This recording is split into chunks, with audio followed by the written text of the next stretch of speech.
Welcome to the Red Dirt Comedy Show, where real life meets real laughs, Red Dirt style. And now, your host, comedian William Lee Martin. And welcome in, everybody. It's good to have one of my best friends in this business. We've been friends for 25 years. Most of you guys know him from his stuff on YouTube and Facebook and podcasting, and now we're adding author to it. But Jerry Wayne Longmire joins me this morning. Thanks for having me, brother. Yeah, man. I start out every podcast with the same question, and I'm interested to hear your answer on this. And the question is simply, who or what makes you laugh the most and why? And it can be a comic, it could be yourself if you are so inclined, but it could also be your favorite joke or a favorite memory growing up. But who and what make you laugh the most and why? Man, if I had to answer that in an honest manner, I mean, there's comics that make me laugh, but nobody makes me laugh more than my wife. We have a good time cutting up on the porch, and she knows my sense of humor. She knows the things to say that are going to get me. She knows the most outrageous thing she can say that's going to tickle my funny bone and send me off in a belly laugh. And second after that is cats doing confident things and failing. Those videos on the internet. You like really cats. Are talking about cats. Watching cats confidently try to do something and fail makes me laugh so hard. I think that's the definition of doom scrolling. Yeah. Right there. If you're watching, I love to watch. Right now, my guilty pleasure is watching people who can't comply with the police and use the word bro over and over. And bro, you're not the judge of me. And my favorite probably is when they say, "Sir, I'm gonna have to tase you." No, you won't. Those make me laugh. But let's get back to your wife. Now, where did you and your wife meet? She was the general manager of the Laugh Stop Comedy Club. She got hired on. I was already an MC there. I was already kind of working there here and there, and I was friends with the owner. And she got hired on as the general manager. And the night I met her, I've always been a chubby guy, so I learned how to talk to girls at a young age, and I was always good at talking to girls. Pretty girls, didn't matter. And the night I met her, I sat across the table and stared at her and didn't say a word. And I thought I was being like a cool, mysterious enigma, but that is not how she reports it. No, at some point it becomes just weird and stalkery. She said I was creepy. Yeah. They called 911. Now, how long ago was that? That would have been sometime in mid-2005. And I found out she had a boyfriend, and it took the pressure off, and we just became friends, and we were friends, just work friends. We were always together at work and stuff, and her and the guy broke up. A couple other guys shot their shot, and I sat in the back and till I muscled up and went after it, And then when did y'all actually tie the knot? When she make an honest boy out of you? We got married in, is it 06? I think it's 06. It's been a while now. We got married in September of 06. We can't cut this part out. So it's just... No, she knows I'm not good at math. She'll be fine. Now, your career, like a lot of people, people will call it an overnight success. Because when you first see you, as a lot of people have now becoming engaged in what it is you do, they won't know. They won't know that it's been a 25 year? About 22 right now. 22, and so let's walk down a little bit of that journey. Your first open mic was where? Laugh Stop Comedy Club. Laugh Stop Comedy Club. And how many minutes did you have? Do you remember that? I thought I had about 30, and 2.5 minutes in, I started doing a MC Hammer dance. That Whether it went well or not is neither here nor there. But yeah, that was. I was bit though. I was bit. I mean, the minute I came off stage, I wanted to go back and try it again. Now, when did you first get the idea? I'm going to try stand-up comedy. When did you get that? Honestly, I read a book about Sam Kinison. It was called Brother Sam, and his brother wrote it. And I read this book. I was driving a tow truck, driving a wrecker, and I read this book, and it had never dawned on me that I just thought comedy was like NASCAR, like you had to be born into it. You had to be born into an entertainment family. It never dawned on me that you could just go try it. Yeah. Until I read about him starting at the open mics in Houston. I was like, well, you can just go do this. And that was like what set it in my mind that, well, my God, I'm as funny as these guys on TV. I ought to go try it.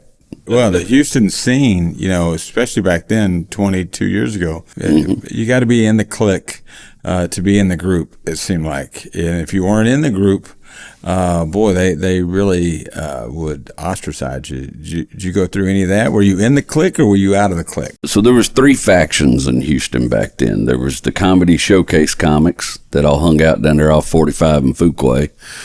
And then there were the city comics that mostly hung out at the Laugh Stop, and it was very cliquey there. And then there was the black comics, and they had their own rooms and stuff. And I got in good with those guys first off, and they started booking me in their rooms, and I was having a good time doing that. But I went through, there was quite a bit of time in the beginning where I felt very ostracized. I got called Jerry the Cable Guy a lot. Those guys did not like blue collar comedy, and they just thought it was ruining everything about comedy. And so they would hear my accent like, and it was just, there was such a pushback in the hip crowd against that it was apparent, man. It was a while before they kind of accepted me, and it was, I got second place in a contest, their big contest, and I got second place in it, and they all went, okay.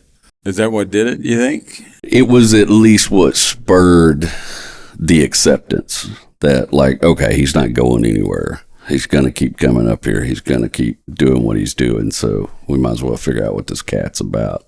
Yeah, I think all of us experienced that.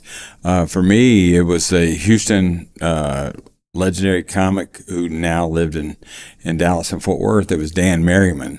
And, I was in the contest in Hyenas as I was doing the same thing that you did. And, I'd won it, and then I was hosting it.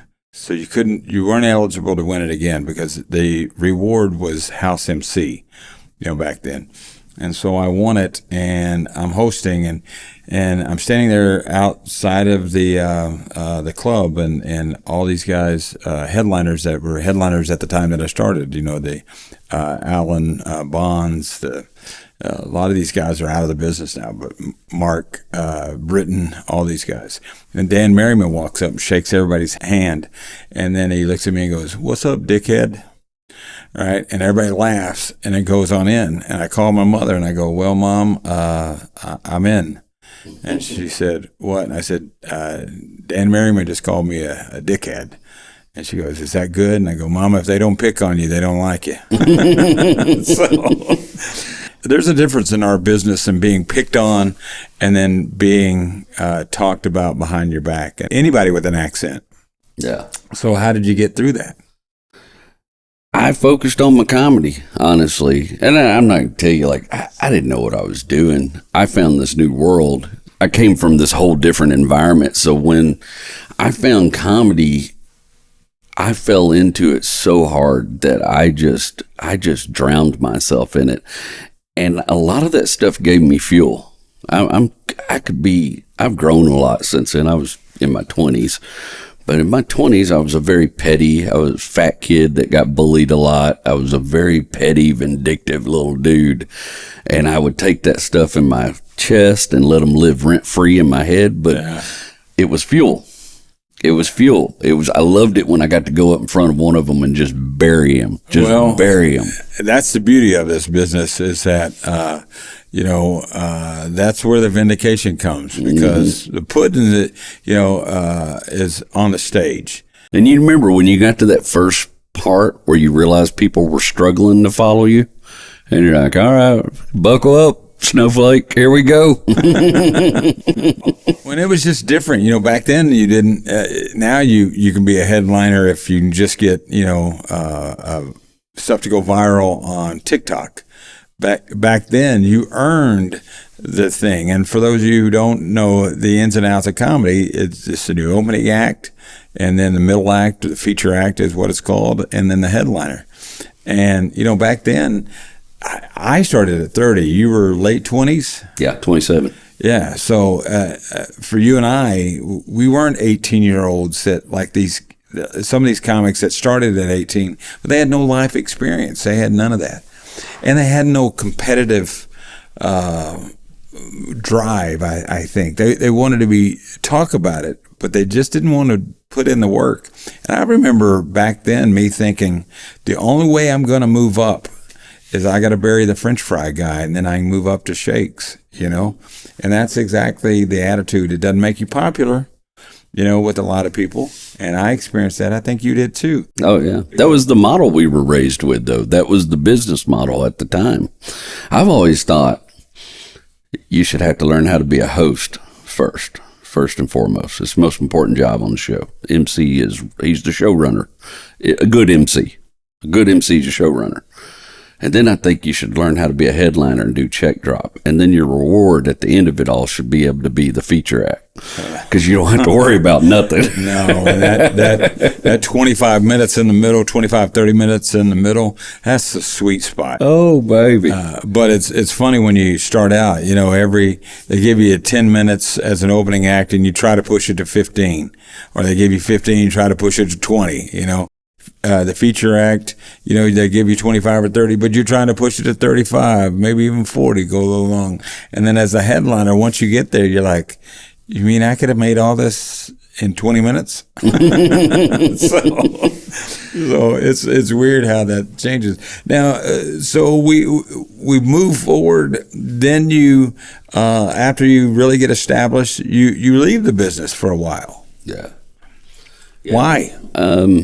I was really deep tied in with the Laugh Stop. I was heavily wrapped up in that club, even financially. We had some money tied up in that club. By that point, me and Rachel were together. And when that club fell apart, it kind of broke me a little bit in that I didn't have a home anymore as far as I felt in comedy. And I was still doing road gigs, and luckily I had a lot of friends that were booking me on stuff. But I didn't feel like I was getting anywhere. I felt like I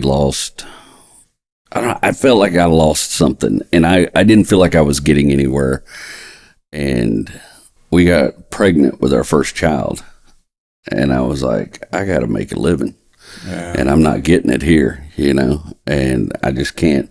I was just raised that a man has certain responsibilities, especially if a man takes on a wife and starts having kids. And so I backed away. I went and started my own business, and I had this silly ass thing. I had this thing in my head that, okay, you're going to make enough money so that everybody's taken care of, the wife and the kids, and the house is taken care of. And then when you make enough money, you can go do the thing you really want to do. And what I figured out is there's never enough money. That's a fool's dream. And how many men have you and me loved and known in our lives that we watched work all their life, retire, and finally have time to do the thing they want to do and sit in front of the TV and die? Yeah. Because when you lose that purpose... That's the word I was about to use. You have to have purpose, you know. And there's so many people that in retirement that don't. They literally retire without the what next. What else do I want to do? But I always talk about it when I drive down a country road and I see a 57 Studebaker, whatever, out in the field. Well, that guy drug that car home one day and said, I'm going to rebuild that car, right? And then eventually it becomes a source of disdain and then a sense of failure because now you drive home every day and the thing is still sitting there and it's gathered more rust than it did when you brought it in. It's further deteriorated than it ever was when you first brought it there. If you would have started the project when you brought it home, the thing would be in immaculate shape by now. But instead, it becomes a reminder of that failure. When you take on a job like you did, and it was in construction, right? Mm-hmm. So you got your construction job back, or crew and the whole thing, but it no longer had passion. How hard was that? I did it of a sense of obligation, and it was stuff I knew how to do, and I made money at it. I always tell people there's this one day in like 2016, 2015, when I was doing that construction stuff, you know, part of my thing was I always wanted to be home every night for my kids. I wanted to, my dad was gone a lot when I was a teenager when I needed him, and I wanted to be home for my kids. I wanted to be a part of their lives, and I wanted to read them stories at night. And when I did construction, yes, I was home every night, but I got up at 5:30 a.m. I came in the house 7, 8, sometimes 9 o'clock at night. And my head was still full of everything that happened on the job site, who didn't show up to work on time, materials were late, customers being a prick, all that stuff. And my wife took a picture of me one day walking up the driveway. And she showed it to me so I could see who I was bringing home to them every day. And that guy had so much anger and so much, my face was a mask and it was just horrid. And I thought, you've been bringing that home that's who you are when you come in the house? You know, where you have to go hide in the bathroom for 45 minutes to get your head right before you can go out there and play with your kids. And now that I do what I do now, I travel, but when I'm home, I'm present. When I'm home, I'm present. I'm engaged. When I'm writing in my office, my kids are right there. When I'm working on videos and stuff, my kids are right there. Wow, it's yeah, what a powerful thing. It's weird when you think the money is the key, and then eventually, I think it comes with age though, because we're both of a certain age now. You know, we've gotten over the 5-0 spot. I find people have been saying that to me more often than the last time. Oh, you know, we're men of a certain age. I'm like, yeah, I saw the show. Well, I always still say I'm middle aged because apparently I'm going to live to 116. So I don't think I'm in. Maybe I should say median age. Is that that's a range, right? And that I like that better than middle age. But so you decide. I know part of the story. You didn't decide to leave construction. Construction decided to leave you with an accident, right? Well, I did. I had a nasty accident. Broke just about everything on the left side of my body. Fell off a 16-foot roof on the concrete. But I actually went back. I kept doing construction. The thing that spurred me the most, that like it was like the trigger, was you knew Ralphie, but my friend Ralphie May died. Right. And we had just kind of fixed our friendship after a long kind of fallout. And we had some conversations, and I said something to Ralphie along the lines that, you know, I'm trying to do the Rodney Dangerfield thing. I'm going to be a carpenter. I'm going to come back in my 40s. I'm going to kill it. And I just got to take care of some things first. And Ralphie said something real glib along the lines of, you keep waiting on tomorrow, you're going to run out of tomorrows. And then he ran out of tomorrows like about a month later, and it really stuck in my craw. And I got to think, like, how long do you think you're going to live, bro? Like, you got time to build another company because you just lost your business partner. You had this major accident. You got time to build it. Is that what you want to do? Do you care about that? And I didn't, turns out. Turns out the one thing I cared about was making people laugh. So I went back. Well, it's great that you brought up Ralphie May. You know, I knew Ralph my whole career, and as a matter of fact, God rest his soul, but he gave me a bit once that wasn't his to give. But but Ralphie makes me laugh, and Ralphie Ralphie's one of the reasons why I started Red Dirt Comedy. One of the reasons why I started Red Dirt Comedy is, as you know, when I got signed with the management of Blue Collar, I thought it was the greatest day. But what I didn't realize is that those four guys were then going to become everybody's country Mount Rushmore. It was those four guys, and then everybody else became also ran, And forever, I couldn't find the category that I actually fit in, because everybody just kind of lumped all of us into this idea of country comedy, and that had everybody from Carrington all the way down to the bald knobbers who are still blacking out their teeth, in Branson. But there's those of us who don't work vulgar dirty, with the F-bomb every other word. And I've always said, as long as it's honest, doesn't bother me. Okay, as long as it's honest comedy, I don't care how many times you drop the F-bomb in for me to watch, as long as it's honest, if that's honestly who you are, that kind of thing. But I found that there was not really a category for good storytelling, stand-up comedy for the working class people anymore. And then I heard this whole deal about Red Dirt music, and I'm very familiar with Red Dirt music, and I thought, well, surely somebody owns Red Dirt Comedy. And then it started making sense on who fit in there. Like, we're going to have a Hall of Fame on Red Dirt Comedy, either this year or next year, but we were planning that already.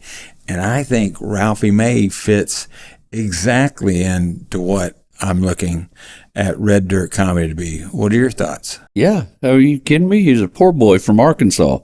He's perfect. That boy is country as they came, no matter what his accent sounded like, what his voice sounded like. If you can't tell, that fella grew up like we did in some little part of this country. Do you have any other people that we should put on the ballot for the Red Dirt Comedy Hall of Fame? You know who I would? Vic Henley. Vic Henley. He's on my list. So Vic Henley, Ralph May. I knew him back when his name was Ralph May, not Ralphie May. And I used to joke with him all the time. I said, "Dude, I knew you when you had a white guy's act, and now you have a black woman's act." He laughed. Also, Tim Wilson. Yeah. But that's the style of comedy that I think fit in the Red Dirt Comedy. Now, I don't know if you've seen or if you have seen it, but Clay, will you do me a favor? Will you bring up Red Dirt Comedy for me? There we go. And slide on down, and I'll show you who's our very first featured comedian in Red Dirt Comedy. Well, that's just me explaining to me what Red Dirt Comedy is, but keep going. There he is right there. Oh, God bless you. Our very first featured comedian on reddirtcomedy.com is none other than Jerry Wayne Longmire. Boy, that's a good-looking man. Look at you. Now, what's the significance of the tattoo? My mother called me Jay Bird my whole life, and the tattoo artist is a friend of mine that grew up with me, who's a very talented artist out of Houston, does big shows all across the country.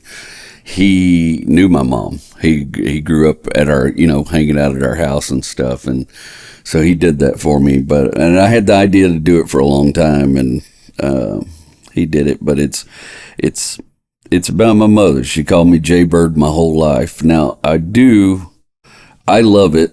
I think it's amazing. I don't regret it at all. But I do implore you and your fans that if you decide to get a memorial tattoo, especially of your deceased mother, do a very thorough audit of all the jobs that body part does before you make that decision. There's been a handful of awkward moments, if you will. Handful. So is that the only tattoo that you've gotten? No, I have one on my upper arm that I got when I was younger that doesn't really mean much to me now, and I have one on my other arm that's the same kind of just younger, silly stuff. It's nothing that really means anything to me. Well, I talk about it in my show, because I've never gotten a tattoo, but the reason I haven't is my uncle, who died in prison at Huntsville, had a lifetime sentence, my Uncle Junior, for stealing a lawnmower. Because it's back when George W. Bush had the 3 strikes and you're out rule, governor of Texas. Mm-hmm. And he stole a riding lawnmower, and that was his 3rd felony. And so he was probably going to be paroled eventually, but he also had cocaine in his pocket.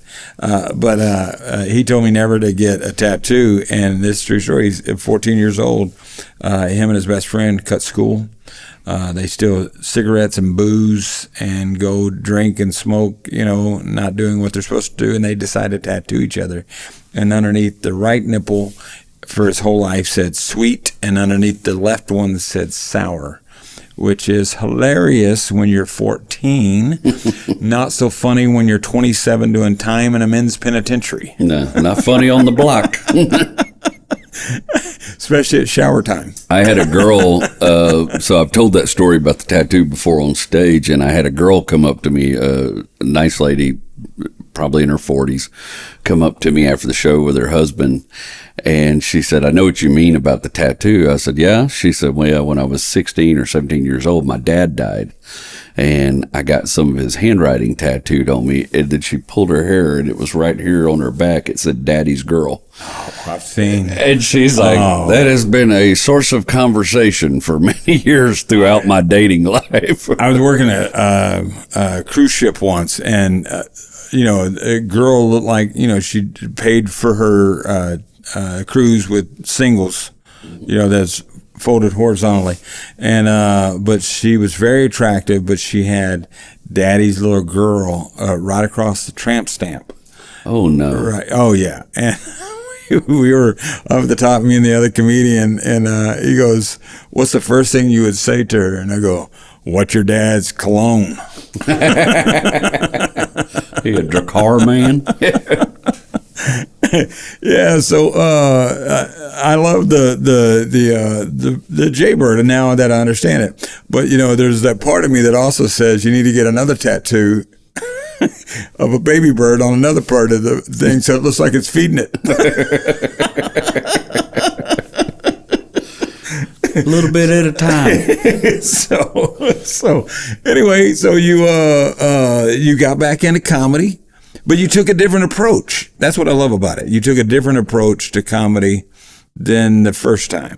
Yeah, well, I'm going to be just real frank with you. The first time I found comedy, I thought the job was to drive places, be funny, and do drugs. And I didn't realize that it was a business. I wasn't going into I was just wanting to be free of the life I already had, and it was more of an escape for me. And when I came back to comedy, I made a decision. I had written this bit about my mother's passing, which was one of the hardest things I'd ever been through. And I said, that'll be my litmus test. If I can make that funny, if I can make crowds take that trip with me and understand why it's funny, then I'll know this is what I'm supposed to do. And there was another thing so the first time I went through the scene, I became friends with the club owner. So there was this, he's getting this because that guy, he's getting this because of that guy, he's getting this and I started believing him a little bit. And I got insecure about it, and I let them live in my head, and I started believing them. So when I came back, I didn't call any of my old friends for favors. I went back to the open mic scene. I said, I'm just going to go to the open mics in Houston and see how long it takes me to work through that scene again. 2 months. 2 months I was back doing paid shows. 4 months after that, I was back headlining shows. So I proved to myself that it didn't have nothing to do with that dude. I mean, that guy may have gave me some opportunities and helped me out. I'm not dissing that, but It wasn't because of him. It was because I was funny. And when I came back, you approach things differently as a father. You approach things differently as a husband. When you have the weight of that on your shoulders, you go, all right, this ain't screwing around time. I came back with a plan. I came back with stuff I'd written. I got a phone in my pocket with 31 pages written on it. I came back with ideas. I came back with material. I came back with a plan. And then I would network, but I didn't hang out drinking at the club. I would network and then go home and worry about what I was going to do the next time I came on stage. And just having that little bit of advantage shot me through the crop that quick again. Well, I've always told young comics that if you work this hard, and if I know some of you are listening, I hold up my thumb and my pointer finger, about 2 inches, 3 inches, and I always tell them if you work just that hard, I hold up my hand and say if you just work that hard, you just beat everybody from my thumb down to the ground. Which is a lot of people. A lot of people. That's a ton of people because they won't work that hard in any business. And then imagine if you work this hard and you work this hard. And then imagine if you decide to stay sober because there's so many people that love to do business at 11:30 with cocktails that never come to fruition at 11:30 in the morning. Mm-hmm. There's always that thing. So I've always made it as a rule that I don't even talk business after the show. If you want to talk to me, I'm old now, so I will be up at 6:30 like I got to pick potatoes and tomatoes and every day. So if you want to talk to me at any point of that, but I love the fact that your work ethic was always there, but your purpose, which I think kind of came into focus with the kids and the wife and everything else. And you can correct me if I'm wrong. There's a sense of, wow, this is it. These days are numbered. Absolutely. There was absolutely. I mean, that's what I mean when I talk about the running out of tomorrows was like, what do they say? It takes 10,000 hours to master something. And how many 10,000 hours do you got in you? I've already invested a couple of mine. I've got 10,000 hours of automotive and 10,000 hours of carpentry and definitely 10,000 hours of comedy and writing. And it's, how many more of those do you got in your life? How much do you got left to invest in something? I'd rather stay with this thing that I really believe in and that gives me peace. That's the thing, is peace. I have developed a sense of peace over the last 4 years, and that peace has come from pursuing something that means something to me, not just when I'm on stage, but when I wake up in the morning, I sit down at my computer. When somebody calls me and wants to talk to me about a gig or talk to me about an arrangement, that sense of peace is with me all the time now, because I'm like, you know what? You're doing it. You're doing it, brother. Well, not to beat that metaphor at the beginning of this thing, but literally you have taken the old 55 out of the field, brought it into the shop, and started tearing it out one by one of your career. It's set out there. It had a great idea in the beginning, and then it started to rust. And I just applaud you for doing it. But you've got a great. Your story's not ending, but now your story is much like mine, climbing. And we're not supposed to be climbing at this point in our careers. Most people don't. There are people out there that are inspirational to me. I think Leanne Morgan is an inspiration for anybody over the age of 45 who wants to do anything. She literally owns the world right now, and with Netflix and comedy and everything else. But she almost gave up as well right at the pandemic. Really? I did not know that. Yeah, so she was struggling as well with the numbers and getting people involved and everything, and then suddenly she finally found her voice and her audience, and they exploded. And I see a lot of those similarities finally with you, that you're finally finding your audience, which is important. Being funny is one thing. Putting butts in the seats are another thing. Mm-hmm. And so walk me through this whole idea of the podcast, and then you got to also tell me how Queen Latifah became one of your fans. I had an idea. I read a book. Read this. You read a book? Oh, yeah. I'm a big reader. Believe it or not. It's weird. I read a book about 25 years ago, and the book was called Rebuilding the Indian. And this young guy, he buys this Indian motorcycle, and it's just a basket case. It's in parts, and he's taking it out to the field to start the restoration. Well, as is the case with young fellas, he meets a girl, and then he has kids, and his dad dies, and life gets in the way, and it takes him 40 years to rebuild this Indian motorbike. And when you read the book, it's just the story of the guy's life. It's not a book about a motorcycle. The motorcycle is like an extra in the book. When you get to the end of the book, you've read this amazing story about this guy's life and all his wins, his losses. So I had the idea to do that for a long time. I'm a car guy, automotive guy. I grew up in a junkyard, and I wanted to. I sort of catalog my life, especially my adult life, by vehicles I've owned and the things that went on while I owned those vehicles, and then the people in my life, the vehicles they own, because I was usually the guy that worked on them and that kind of thing. And so I sat down, I was a co-host on another podcast called The Whiskey Brothers, my buddy Slade Ham, and that was coming to an end. And I had this other idea, and I said, well, now's the time to do it. And Father's Day was coming up. Me and my father at the time weren't really we didn't have much of a relationship. We had some problems. And I decided to make the first episode about my father and release it on Father's Day, 2024.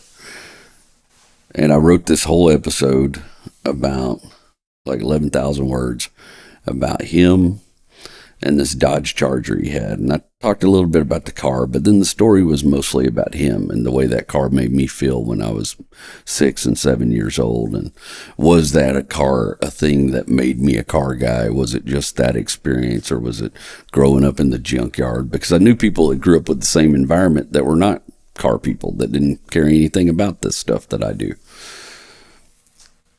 I didn't think it through. I wrote that whole episode. I spent 4 days writing it, and then I filmed it, and next week everybody goes, we want another one. I go, okay, well, I guess I'll just write one of these every week. Didn't think that through either, because then it becomes every week. Yeah. And you had a guy that went from, I had a mentor, older business mentor, tell me one time when I had my business, the most important thing you can learn is publish or perish.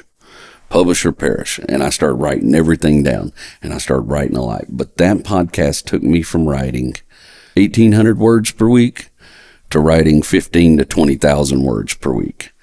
And it made me a writer against my will. But as the podcast drew, the people loved the stories. They loved the fact that I was honest about my failings.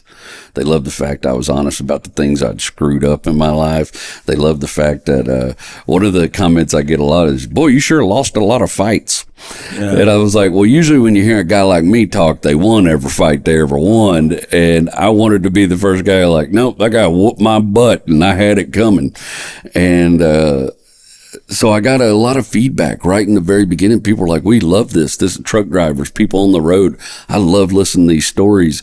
And it became kind of this Garrison Kaler Prairie Home Companion, except it wasn't fictional. It was actually just my life. Right. So we did the first 22 episodes in the first season. I was going to do 30 episodes to get the story out. And 22 episodes in the first season, this guy contacts us and says, hey man, I want to make a book out of this. And I just kind of like, okay, whatever, bro. Because you get, how many weird emails do you get? I want to do this. Everybody's got a big idea, but nobody follows through. I was like, whatever, talk to my manager. I'm not going to. Well, she continues to talk to him and vets him. And she's like, actually, this press he works for, he's an editor at a big press. And they're like, really, they're serious people. They put out some great literature.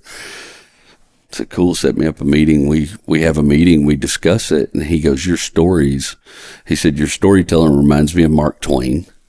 He goes, the way you paint pictures with words is vivid. He said, no, nobody's ever done, there's not, he said, I've always wanted to, he used the term redneck, and I don't really like the term redneck, but he said, I've always wanted to do a redneck's memoir.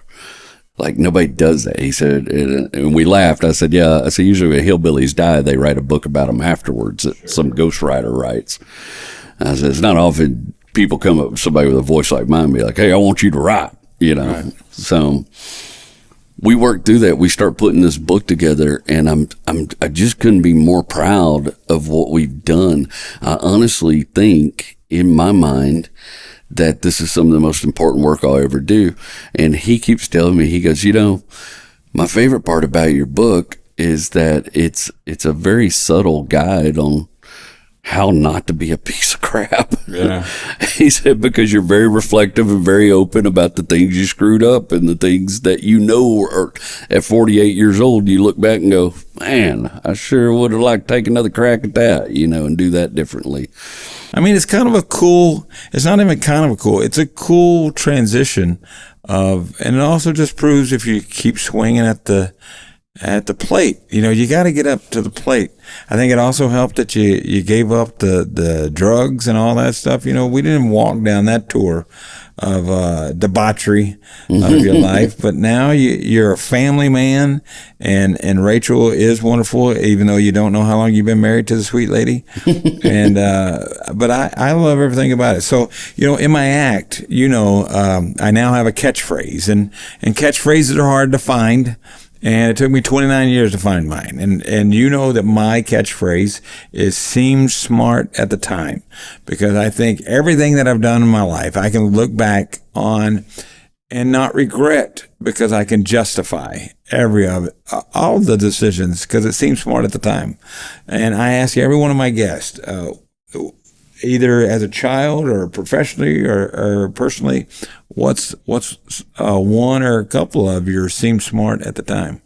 Well, I would say probably glibly, probably my entire 20s. But I was really thinking about this. We had talked about this a while back, and I was really thinking about it. And here's probably my favorite one is I went to my wife, and I said, baby, I hate my job. I hate this business. I don't want to do anymore. And we can be just as broke doing stand-up, but I'll be happier. And I really want to go back to stand-up. And she said, baby, I believe in you. I've always believed in you. You got the thing. Let's do it. I don't like where we're living either. And so we sold our house in the gated neighborhood. We sold the trucks, the trailers. We sold the shop. We sold the business. We sold the accounts. And we packed up and we moved back to Houston, Texas, November of 2019 to pursue comedy full time. And you don't have to be a historian to know the next year didn't go great. It did not go but great. Boy, it sure seemed smart at the time. No. Well, to find Jerry, his website is, let's pull that up. It's jerrywaynelive.com. There you go. This is really easier for people to use these days. So it's got all your tour schedule, everything on there, the Wrecking Yard, pre-order the book. And then you can also find that link on reddirtcomedy.com. Jerry, I'm a fan. Obviously, we're going to tour together on Christmas again, but I love the resilience and the passion. And brother, you're just one of the good people in the business. You really I appreciate it. I feel the same way about you, brother. Well, the good news is that all the people that we hated in the business are no longer in the business. They quit, or life quitted them. But for the rest of you, I love you, and Jerry loves you. And don't forget to join the Red Dirt Comedy Nation. Go to reddirtcomedy.com, and you can subscribe there, and then catch us all on the social medias. My tour schedule's on there. Plus, you can find me at williamleemartin.com or wlmartin.com. And until then, adios. Thanks again for listening. For tour tickets and to join the Red Dirt Comedy Nation at reddirtcomedy.com. Till next time, adios, Red Dirt Nation.